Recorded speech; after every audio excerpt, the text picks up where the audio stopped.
Many of you know Ike Nail from the Contraband Festival. He runs at Western Oregon University in the spring. He also taught at Sprague High School and was the founding director of West Salem High School.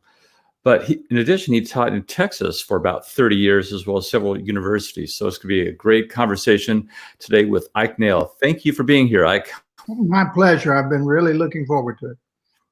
First question, is that a Texas accent or an Oklahoma accent? Oh, that's definitely a West Texas accent. I grew up in Odessa, Texas, which, as the joke goes, it ain't the end of the world, but you can see it from there. It's yeah, way out in dry Permian Basin. Yeah, I've never driven through there, but I've seen pictures, and there's a lot of things for you to do inside. Yeah, but amazingly, a lot of things to do outside too. But you have to be. I played tennis when it was 105, 110. You lose in 2 or 3 sets of tennis. You lose 10 pounds. You gain it right back. Of course, it's all water weight, but it's so dry. You can still function pretty well, except that if you're not acclimated to that, every time I went back for a visit about the second day, I didn't wake up with a nosebleed because it was so dry. Yes, and that's true wherever you're at. You can always acclimate a little bit anyway. Yeah, a little bit. Well, when I was there, I did. So when you were growing up in Odessa, then did you have? I'm looking for musical background. What did you do, or who inspired you to become a musician? Well, there are 2 people that were very influential. Well, I should say more than that. 2 teachers that were very influential. But I realized after I was an adult that I actually came from a very musical family. Although neither of my parents could actually read music, they were sort of self-taught bluegrass musicians, and their entertainment was music. Every night, well, I won't say every night, but maybe 3 or 4 nights a week, Mom and Dad would get together. Mom played piano, and Dad played violin, guitar, banjo, mandolin, and they played a lot of what would now be called bluegrass or folk music, and the kids would listen. And every time we had a big my mom was the oldest of 10, and my dad was the second oldest of 9. Wow. Yeah. And every time we had a family reunion, that's what they did. They would play all night, often. And and the kids, of course, would be out playing hide and seek games, Piggy Won a Signal or Kick the Can, any of those versions of hide and seek. And at a certain point, we had to come in and go to bed. And so the little kids, they would lay across a big bed, sort of like cordwood. One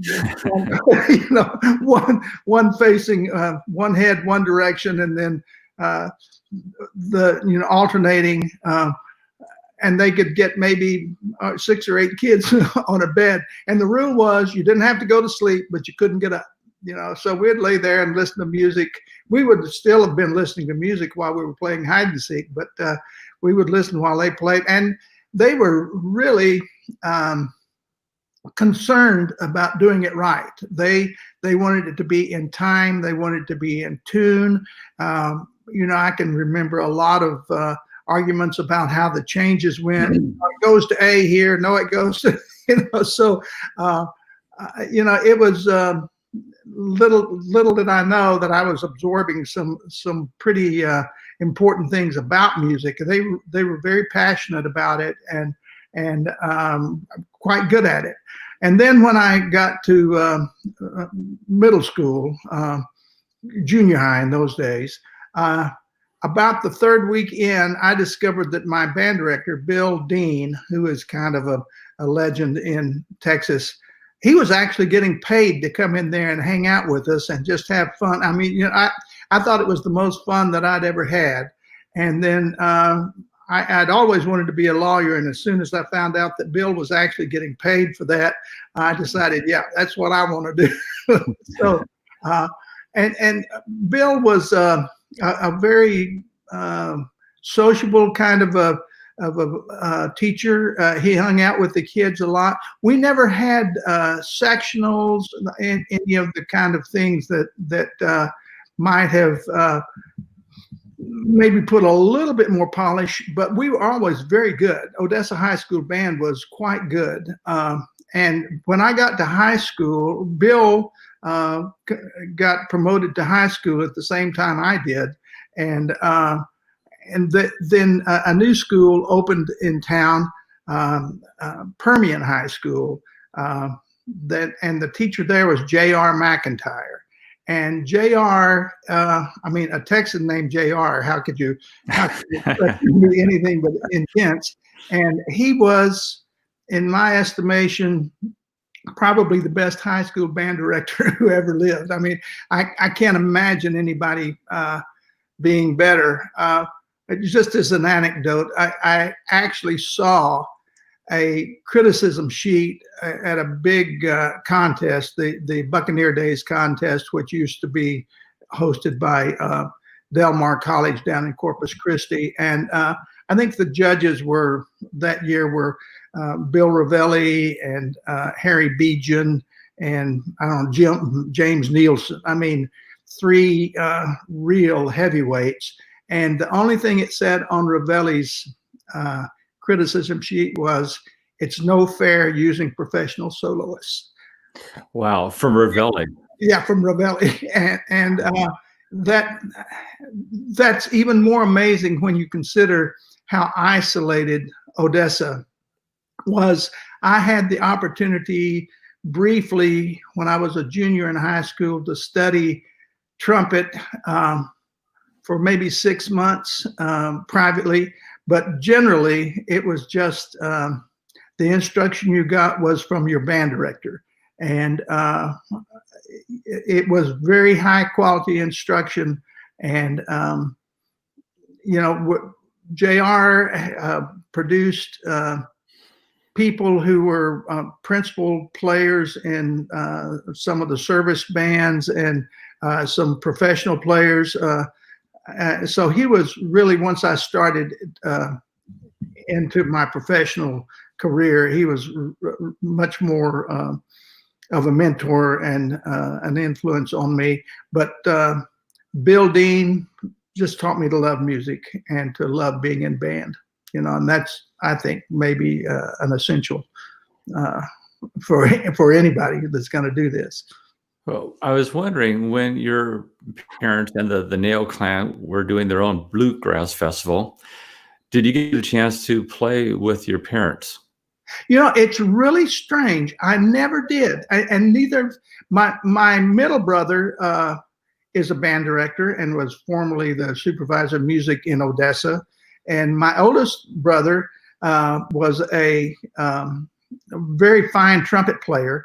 We were all trumpet players in high school, although my middle brother and I both changed to horn in college.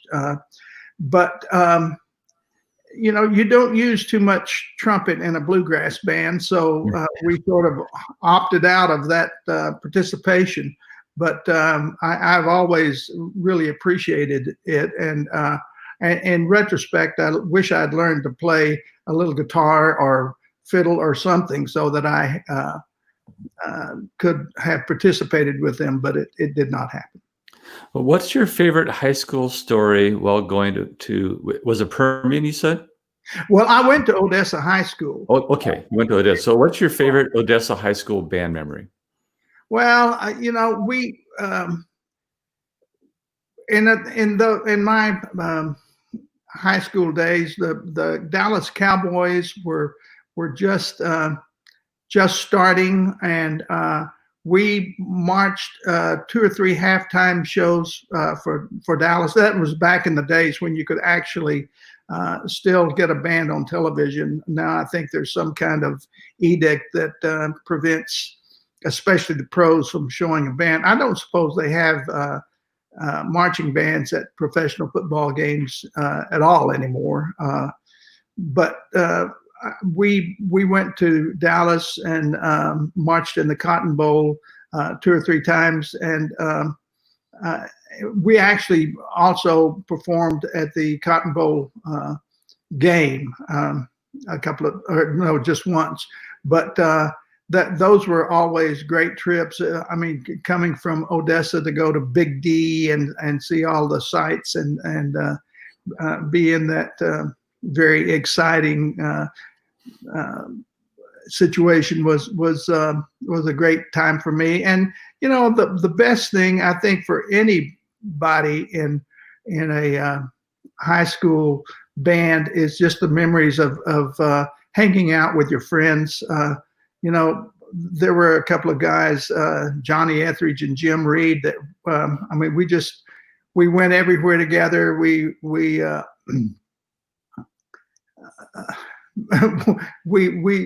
I think that we actually ended up, everybody had a fist fight with the other one at some point in the relationship, but you know, we were really fast friends and maintained that friendship for many years. And so those, I think, just like anybody else, those are my favorite memories of high school. And I think whenever people ask about what type of trip you're going on, most of the time the students don't care as long as you get into a bus, right, with your friends, with your bandmates, and go someplace. That's a good trip.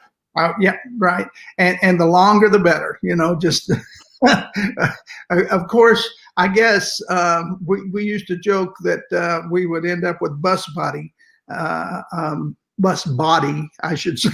Yeah. And so at a certain point, I guess you have to stop and take a shower for sure. Well, so after high school, after we graduated from Odessa, did you go right into a university or a college? I did. I went to Texas Tech as a freshman, and you know, all fall I thought that I had just died and gone to heaven. I mean, the Tech marching band in those days, and still, was just incredible. We marched about 400, and when we made a trip, you know, people dreaded to see us coming because you know, it was 400 full-grown, healthy musicians. We could knock the wall down anywhere, and so that was a lot of fun and a lot of camaraderie there. But also, for some reason, I got into a situation. I was playing all the time and never practicing. I think this happens to students in college fairly often. I was playing in the fall in the marching band, and then in the concert band, and the symphony orchestra, and the Lubbock Symphony, in the big band, and a couple of big brass ensembles. So there were days I'd play 4 or 5 hours a day, but I wasn't going into a room and practicing. And consequently, I developed some bad embouchure habits that really caused me some problems as a player. And I got very disillusioned about. I was taking private lessons all the time, but I still developed really, really bad habits because the teacher never did just point out the thing. If he had early on started pointing out the things that I was doing that were counterproductive, I think I would have avoided it, but he didn't. So I tried to change my major to be a vocal major because I was having some success in that area. But the choir director was not, he said he had fought that battle once before and he didn't want any part of it. So I ended up changing schools to West Texas State. It's now West Texas A&M. I've sent them a letter of thanks for causing my degree to now be from an A&M institution, which, you know, a music degree from an A&M institution has got to be really valuable. So, but it was West Texas State University, and the band director was a guy named Gary Garner, who was the best rehearsal technician I have ever seen. He just, and still, by the way, still is. He's 90 years old, and he can come fix your band in one rehearsal. Just an amazing person, and very, very calm and personable, and a great teacher, very organized. I was when I first got to West Texas, I was a little bit disappointed because it's obviously a lot smaller than the tech band, but I could, even sophomore, I could hear the band get better every day, every rehearsal, and pretty soon that made an impact on me. Well, it must have, because taking those lessons from that school and from JR and all these other directors, that really did help shape the director that you are today. Yes, it did. I still have my band techniques course notes, and I refer to them 2 or 3 times a year. I guess that's bad memory or something, but it just to be reminded of what I'm really supposed to be about. So after you got your degree in education, is that right? Right, music education. So what happened right after college? Well, maybe I should say before I got out of college, my sophomore year, I had gotten married, and so I needed to have a job to help. My parents said, you can go ahead and get married if you want to, but you understand when you're married, you're on your own. We're not. So my wife was working, and I worked in a service station. I taught private lessons at a couple of little schools around, but nothing that was reliable. So when I was a sophomore, I went out to Happy, Texas. I don't know if you've ever seen the movie Happy, Texas, but the only thing that's true about the movie is that there is a sign on the road that says Happy, the town without a frown. I went out to Happy, where they didn't have a band, and talked them into having a band and letting me be the band director. I don't know how I did that. Total desperation, I suppose. So when I was 19 years old, I started teaching band, and I can't imagine a more perfect situation. I would go teach band, and any problems that I had, I would get in my car, drive right back to school, and go find one of the studio teachers or Gary Garner or somebody and say, okay, they did this, what do I do? And they would give me an answer, or usually several answers, or several possible answers. So I was in kind of a band director's laboratory for 2 years. And it was, I got more information in that amount of time, and some of it was really humbling. But, it was a great experience, and I wish that we had the ability to do that for everybody who's going to be a band director, but it's just, I don't think we have that many happies around. So you're going to school and being the band director at Happy? Right. I was the original Happy band director. Yeah, it makes such a difference getting that time in front of a band. And I work with student teachers at Portland State currently, and some of them don't get in front of a band until their 4th or even 5th year of college. Right. It's when I had student teachers, my procedure was always I would pick a specific problem with a specific section, at least in every rehearsal, and send my student teacher out for just a very short period of time, maybe 10 or 15 minutes. I'd give them a little lead time to know what they were going to be trying to accomplish, and then we could talk about it later, or we could check the results when came back, and you know, I think that although that's not like being in front of a band all the time, it is teaching already on a regular basis, and I think that's really important for especially for student teachers. And I had some really good student teachers. Let's see. Brian Griffiths was student taught with me. Louis Norfleet student taught with me.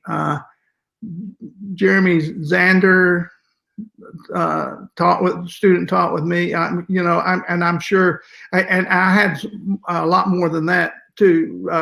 Ray Severns, some really significant teachers. We bumped into each other, and by the way, I really tried to give them a chance to make their own mistakes. I didn't hover. Yeah, it's important, and then to hear those mistakes, and then okay, now what do I do now? Right. You can't with them. So you got through college, right? And did you start teaching right away? Oh yeah. I mean, the first year out of college, I was at Tulia Junior High School with a guy named Clyde Wilson at the high school, and we team taught. That I've been really fortunate about that. For most of the time that I've been involved in public school teaching, I have figured out some way to have a coordinated team teaching between the high school and the middle school, whether I was the middle school director or the high school director.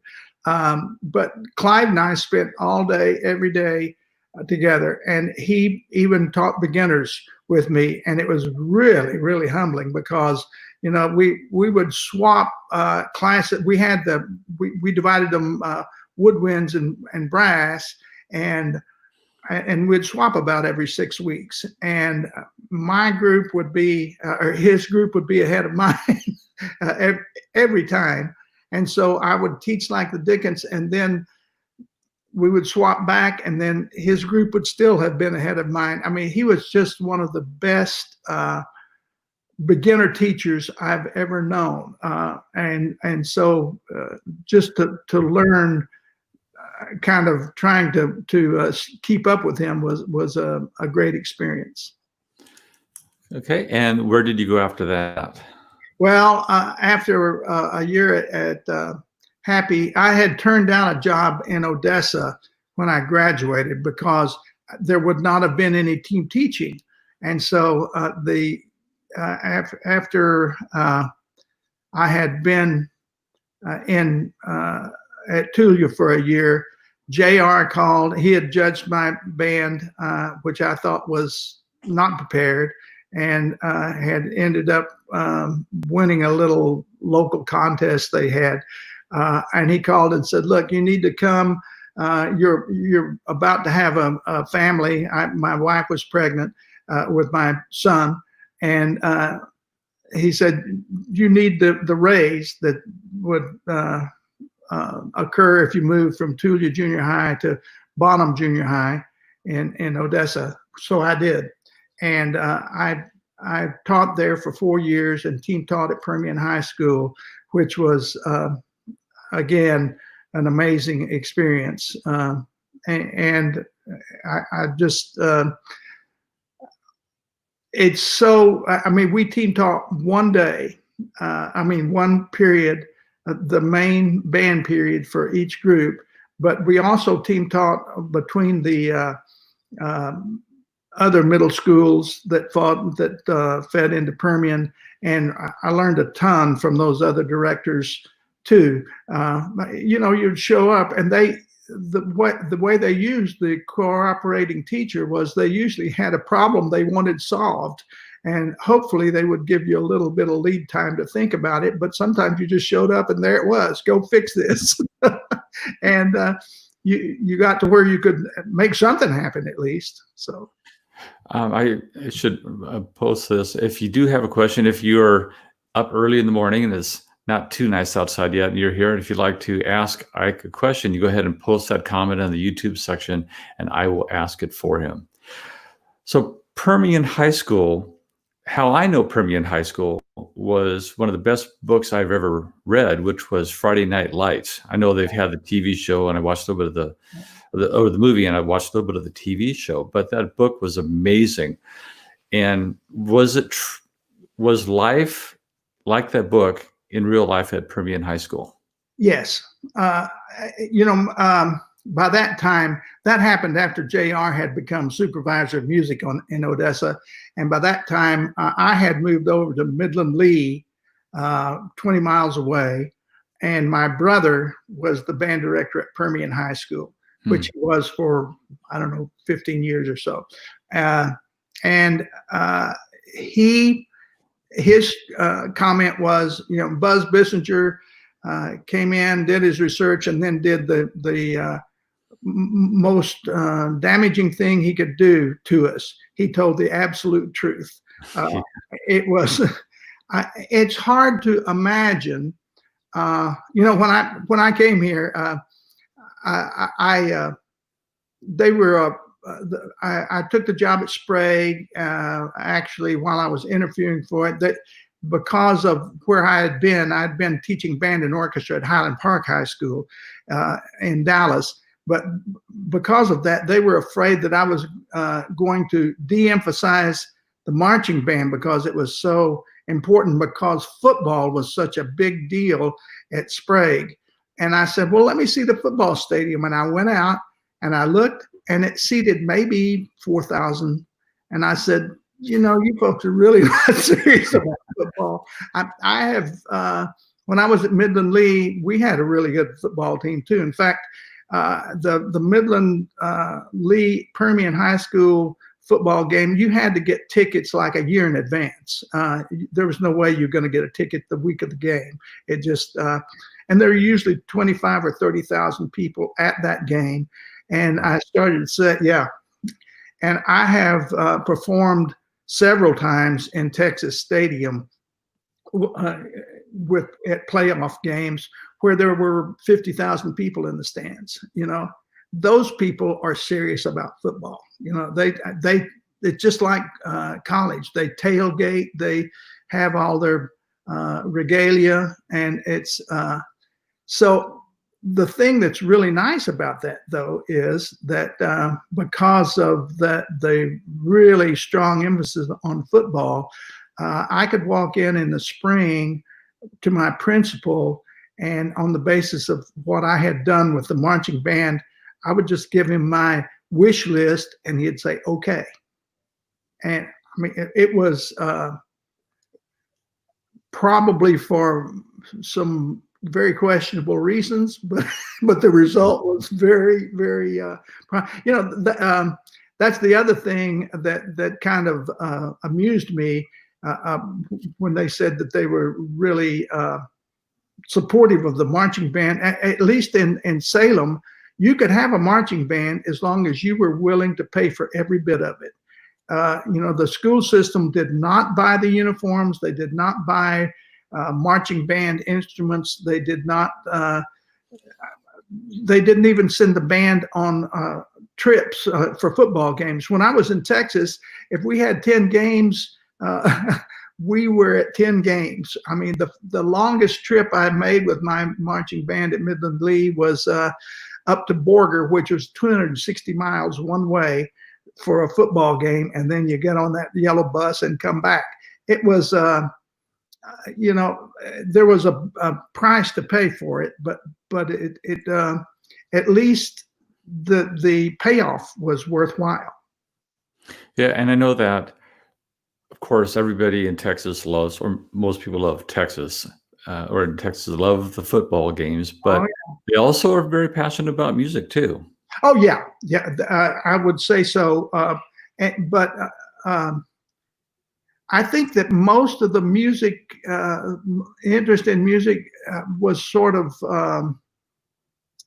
facilitated, or the catalyst was the band at the football game. I mean, you know, when you start a music program at some rural school, you would think the easiest thing to start would be a choir, because you could get public domain music and for practically nothing, and just if you had an in-tune piano, you could have a choir rehearsal. But no, the first thing they want is a pep band at that football game. So you taught Midland Lee. What other schools did you teach at in Texas? Well, I left Texas for a while. I went to the University of Texas and got a degree, and then thinking that I wanted to teach in a college. And was that your doctorate? Sorry, was that your doctorate degree? Yeah, I got a doctorate in symphonic conducting at UT. And after I graduated, I went from there to Cal State Northridge, which was at the time was the second largest music department in the country, only second to Indiana. It was bigger at that time than North Texas. And a guy named David Whitwell was there. You may know the name. He is a very accomplished researcher in band and wind music history, and had some really significant ensembles there at Cal State Northridge. But my wife just hated LA. She it buffaloed her. She toward the end of the time there, I couldn't even really get her to get out of the house. So after a few years at Cal State Northridge, I applied for and got the job at the University of Southern Mississippi in Hattiesburg. And I always say, because I did want to see just how much cultural shock I could absorb in one movie. Because if you can think of the polar opposite of Los Angeles, that would be Hattiesburg. What there was to do in Hattiesburg was to go to New Orleans. So I did that a few times. I had a great time, but Hattiesburg was pretty rural, pretty, as one of my friends said, when I moved there, you'll enjoy this because you lived through the 70s once. So, anyway, so after a while there, I decided that I wanted to teach orchestra. And I knew I wasn't going to get a college orchestra job. So I went back to Texas and got a job at Richardson High School. The Richardson School District is pretty well known as being a very, very fine music district. And I took the Richardson Symphony Orchestra, which was my first experience of conducting a symphony orchestra on kind of a regular basis. And man, it was a blast. And I also, at that time, I became the resident director of the Dallas Wind Symphony, meaning I conducted the run-out concerts and did the rehearsals before the guest. We used to have, before Jerry Junkin took it over on a full-time basis, we used to have a lot of guest conductors, Fred Fennell, Larry Ratcliffe, Larry Livingston, that they would come in and I would be the one that prepared the group before they got there, and which was an amazing experience. Also, a lot of players in that group were wind players out of the Dallas Symphony Orchestra. I mean, really, really good players, and they were not interested in anything. I mean, you didn't get paid much to be in the Dallas Wind Symphony. In fact, there were people in there that didn't get paid anything, but they were there because if you're a wind player in a symphony orchestra, the main thing you do is count rests. So they wanted to play. So if you showed up a little unprepared for a rehearsal, they wouldn't put up with you for long. They would give you a lot of grief. So, but it was fun to conduct those really, really superb musicians and have that experience. Well, also with Richardson, you were looking at some of my notes. The Richmond Symphony Orchestra was named most outstanding high school symphony in Texas. Yes. The TMEA Honor Orchestra, and you also performed at the Kennedy Center in Washington, D.C. Right. Yeah, we did. That was there was a, I don't know what, I don't even remember the name of the company, but there was a company that was trying to put together a kind of a national high school, um, not exactly a contest, but a performance of outstanding groups from across the country. So they invited us, and it was an amazing experience too, to go. And we got to hear the National Symphony Orchestra play a concert, and then the next night we performed right there on the same stage. It was a lot of fun. So You have we have one question. This is going back to your days at Happy, and I don't think you can see the comment. I'll read it to you. Robert Harris.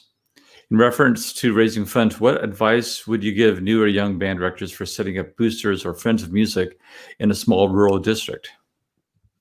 well, my experience in rural districts or more metropolitan districts is there is usually a person or two that is a connector, a motivator, an instigator, and if you can connect with that person and let them take a lot of that off your plate, that's a great thing to do, because if you're trying to run full-time fundraising and planning trips, the spring trips, the long trips, that sort of thing, doing all the legwork that's required with that, boy, that cuts into your teaching time and your prep time. So if you've got somebody that you can trust and will do that, I've always been lucky enough to have some great parents who were willing to do that, and that's the way out. I think if you try to do all that stuff yourself, you spread yourself too thin. I totally agree. You can't, especially if you're a younger teacher, but even for more experienced teachers, getting that parent help is so important. And once you get the parents to help, they're a part of the program, and that makes them feel good about being a part of the program. Yeah. Yeah. So what brought you to Oregon? Carl Roskis brought me to Oregon. I met Carl when he was the band and orchestra director at El Camino High School in Los Angeles when I was at Cal State Northridge. And anybody who knows Carl knows that he is always on the lookout. He's a headhunter for somebody who he thinks can come in and do a job in one of the music teaching areas. I mean, we had Harry Beechin in here to do the Salem All City Band, and Carl tried to hire him. Same thing. JR came in and did it, and Carl tried to hire him. Gary Garner came in and did it. Carl tried to hire him. So in the years in between, Carl had me in to judge PCI a couple of times. I'd even judged Valley League once, and done some clinics on the breath impulse system and so forth. And at a certain point, I saw that it would be advantageous to me to move out of Texas, financially advantageous to move out of Texas. And so I called Carl, and lo and behold, there was a job open. Sprague was open. And so it took a little maneuvering. I think probably we could spend another hour talking about the Salem Kaiser interview process, which is which is unique and very, very exhausting. But I came up and did an interview and got hired, and so at midterm I came up and took that year I came up and took Sprague. When you say midterm, what do you mean by you came in the middle of the year? I called him at the end of the summer, and they had already made arrangements for an interim director. In fact, Chris James, who is a very good director, they made arrangements for someone to be there during the fall. They already had that set, and he said, so this is really opening in January. So I came up and played my clarinet in front of the committee and played my flute in front of the committee. Right. Yeah, and taught lessons in front of the committee and sang solfege. And yeah, did that whole thing. I thought, wow, man. But it really was an indication that you could do the things that you needed to do to successfully negotiate a rehearsal. Anyway, so I took the job, and my wife and I drove from Dallas here right after Christmas in '93, arriving I think Christmas Eve. Not Christmas Eve, New Year's Eve, and then I started to work at Sprague. It took a little while to get me onboarded. I started to work on January 14th in '94 at Sprague. Well, off. While you're at Sprague, you had some amazing bands, of course, coming from an amazing director. And I looked at the OSAA awards, and I saw that in the space of 4 years at Sprague, you took first place 3 times, and 4 years in a row, your orchestra won state.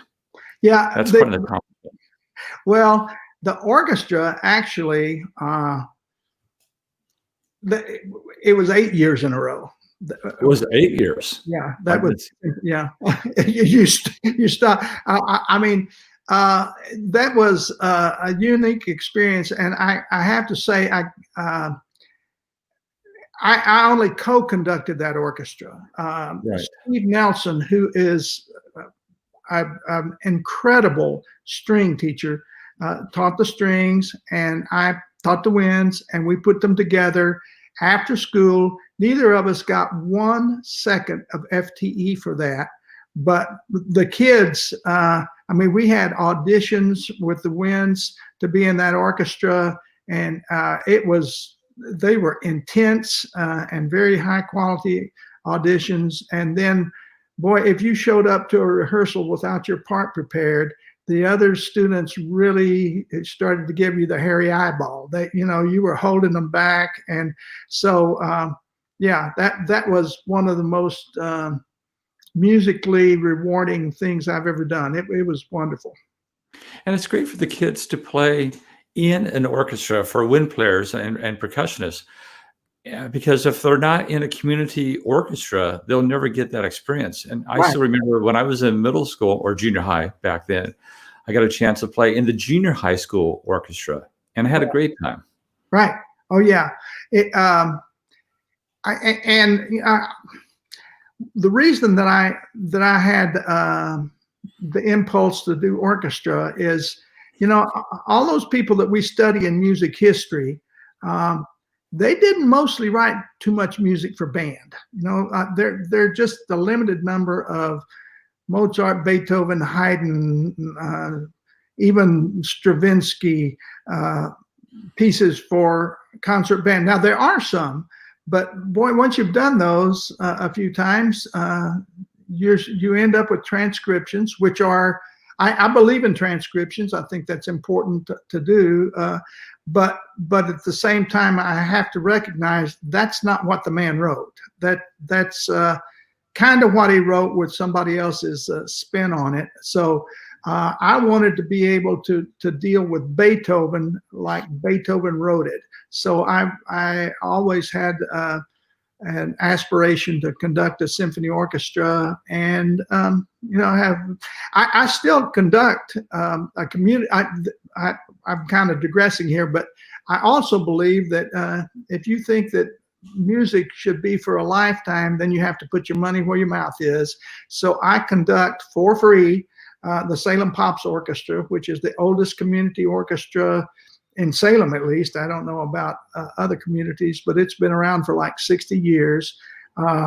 And we you know, I have to be careful about what we program, but I try to do a significant amount of real orchestral literature mixed in with some pops stuff. But you know, you're right. If you don't get that experience as a player, then it leaves a chunk out of your preparation. I mean, when you play a wind instrument in an orchestra, every note you play is a solo. There is nobody else on your part, and a lot of people like that a lot. Yeah, and I was going to bring that up because your responsibility, as you know, as a musician in an orchestra, as a wind player, is different than your responsibility in a band. Oh yeah, absolutely. You know, I still say this to the wind players, even in the orchestra. I mean, you can do three things with your part. You can either play it like it's written and make it music, or you can edit it so you can make a contribution and not get in the way, or you can leave it out. But if you leave it out in an orchestra, that causes a lot more problems than if there are three other people on the part. Another thing that you did at Sprague, which is a great honor, and I would think be very nerve-wracking, was playing at Midwest. You brought your band back to Midwest. What was that experience like? It was, again, it was wonderful. The Midwest audience is the most supportive audience I've ever been around. I mean, you would think, even when you play at a festival here, even when the audience shows a lot of support and applause, it's mostly people, you know, it's mostly other band students, so maybe not a totally educated audience. The Midwest audience is all band directors, and they're there in December, knowing that they just got off the football field, knowing that you probably just got off the football field. It's the most supportive, positive audience you can imagine. And the other thing that made the trip special, some great people on the trip, but we also took the band to a Chicago Symphony concert. And we seated them in the choral terrace in orchestra hall. We didn't have the choir, so it was like we were sitting in the orchestra. I mean, you're kind of behind, but you're right there. You're seeing every gesture that the conductor makes, and you're sort of experiencing the music along with the orchestral musicians. And I have to tell you that they played Swan Lake, and about a minute in, there is a low brass moment that is just powerful beyond belief. We got to that, and of course we're sitting there. You can reach over and touch those fabulous. I mean, the musicians that we use as examples of what you're supposed to aspire to as a player. Adolf Hersov on trumpet, and those trombone players. I can't say the bass trombone player, Charlie Varner. Anyway, they played that brass chord, and I looked around, and my kids' eyes were this big around, and one of them said, "Can you do that on an instrument?" I said, "Evidently."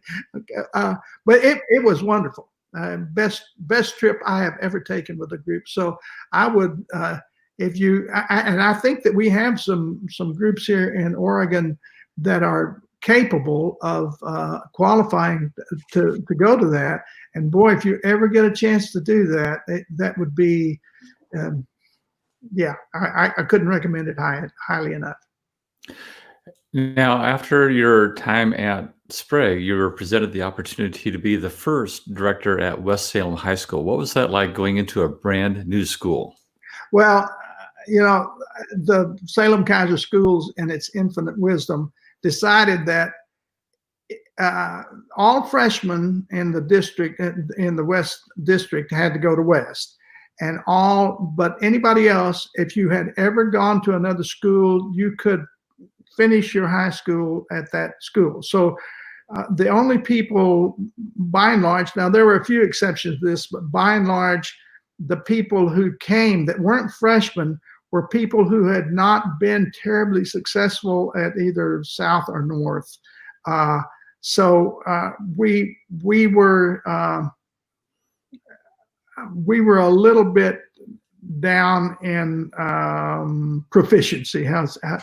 Great kids, not the best players I had ever, in general, not the best players I had ever dealt with. But boy, they worked hard and they got better, every day. It was fun in that regard. But as one of my friends said, it was like being in a hatchet fight with no hatchet. This Salem-Keizer district is pretty fierce in competition. So we struggled for a year or so, but not as bad as the football team. The football team 0-44. The fourth year they were in existence, they finally won a game, and it was just like the second coming. Well, with in West Salem, I don't know if you saw this, they are finally replacing their black football field. They're finally doing that, yes. So they won't have that black turf out there, because I know when you're marching out there, it's got to be really hot during the summer. Yeah. Oh no. You're talking about Texas. I was thinking, if you could say one thing, what is the biggest difference of teaching bands in Texas as compared to teaching bands in Oregon? I think probably one of the biggest differences is the contest system. And I think that this is the place where Oregon clearly is in a lot better shape. I think that the contest system that has evolved here is the most objective and the most accurate one that I've ever seen. I can remember judging in Texas, and it was sort of like you listen to a band and you're thinking, okay, is that a first division or a second division or a third division? What is that? And there was kind of some guidelines and notes on the page, but nothing really concrete, no rubric, no numbers, nothing like that. So I think that this contest system that has evolved here is just far and away better. Now, the other side, probably the thing that is much better in Texas is the financial support of music and extracurricular activities in general. Part of that is just, Texas is blessed to have a lot of natural resources that, when I was in Odessa, there were times when there would be oil booms that I'd have, or in Midland too, I would have band parents that were coming up and saying, hey, let me buy everybody a souvenir. Let me buy everybody lunch. I just got to pay off from one of my wells, and I've got money falling out of every pocket. I need to spend something on these kids.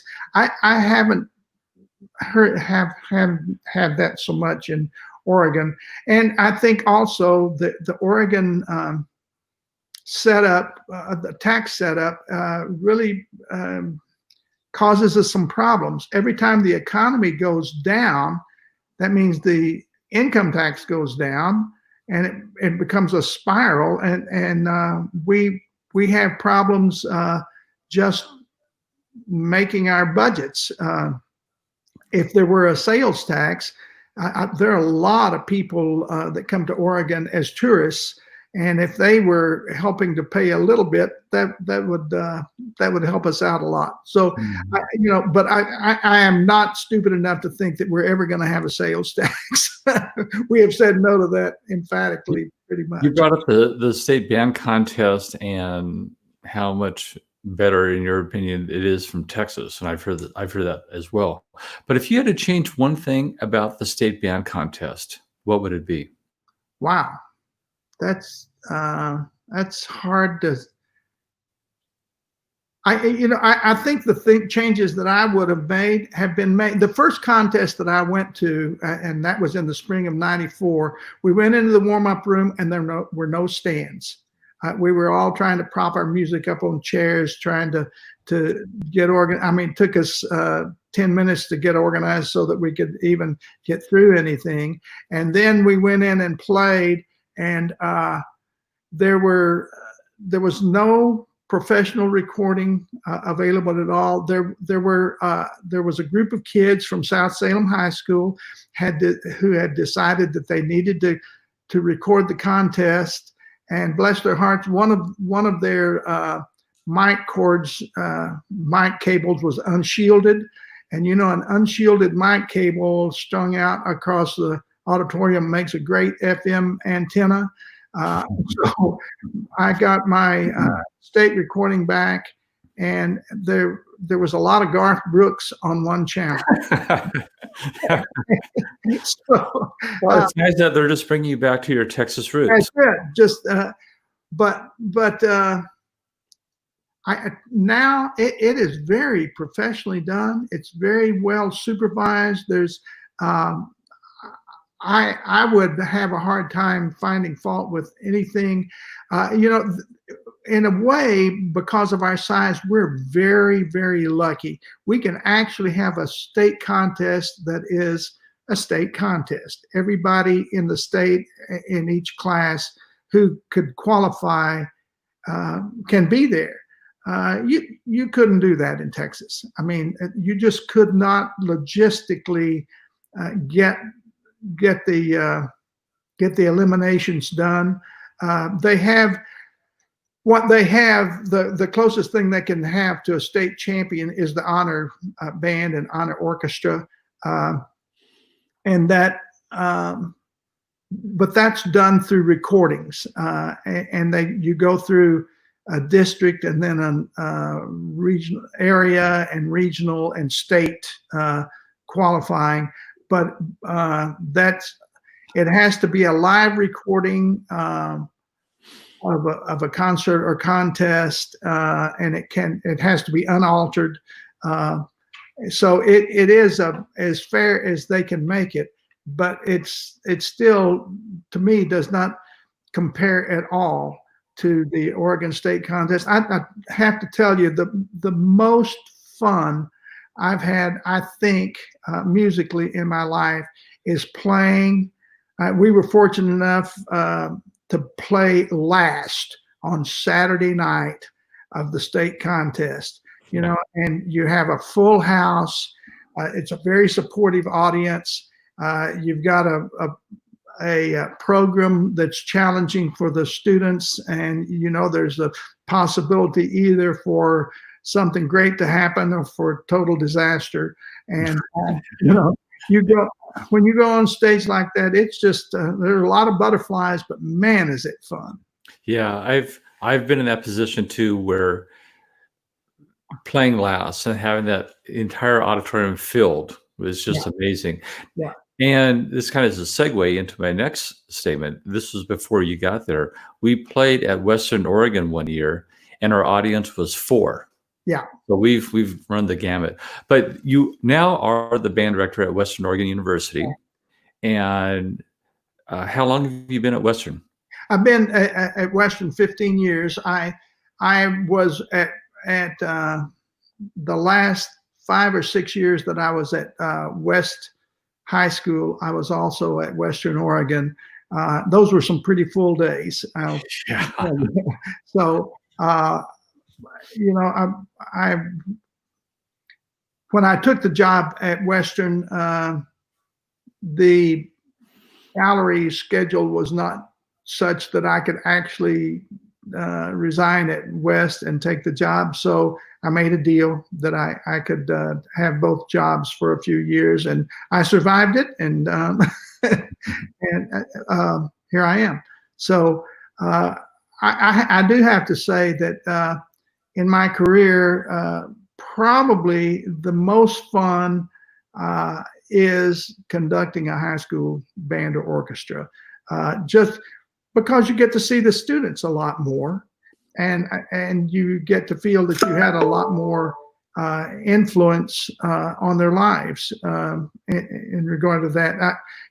I did for years. I did all my own sectionals, and when you see students in a small group every week, that's you get to know them well, and you get to influence them a lot. So I miss teaching in high school, but I think that what I'm doing at Western now is preparing some students to go out and be really good public school directors.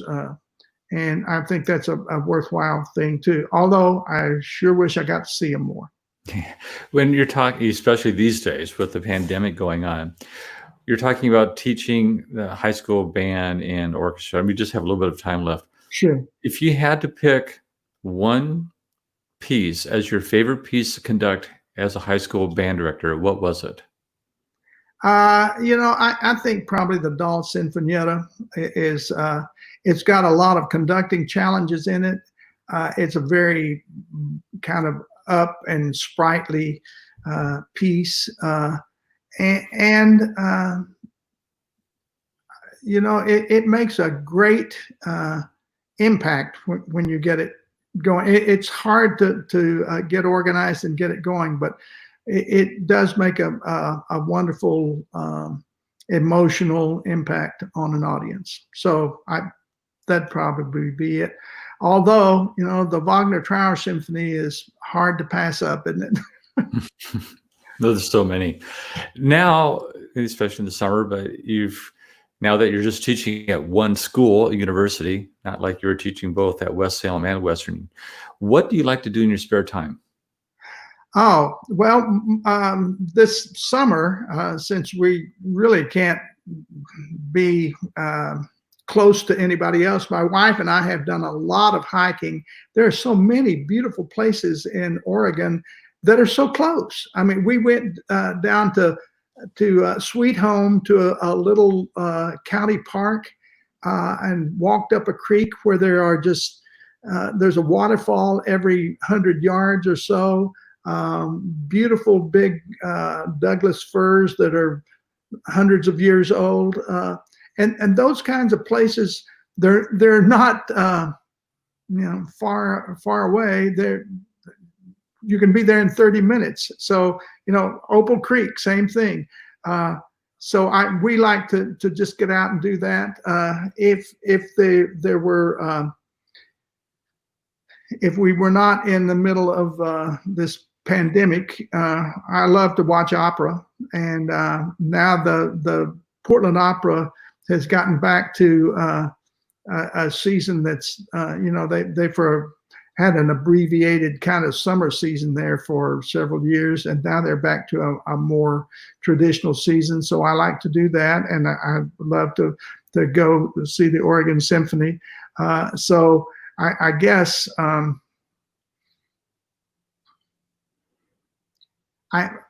I'm living in a place where I'm being encouraged very strongly to take up golf again. I gave it up because I was not that good at it. And so I'm going to go back and try it again. And hopefully I will not be nearly as depressed when I'm not very good at it. Well, thanks for being here and talking with me, Ike. And I would like to say thank you to the choir director who persuaded you not to major in choir. And you've done such a wonderful job here in Oregon, of course, as well as Texas and wherever you've been. You're a truly amazing band director. And thank you for your time. Thank you. Thank you, Dave. It's been an honor. Take care. Okay, you too.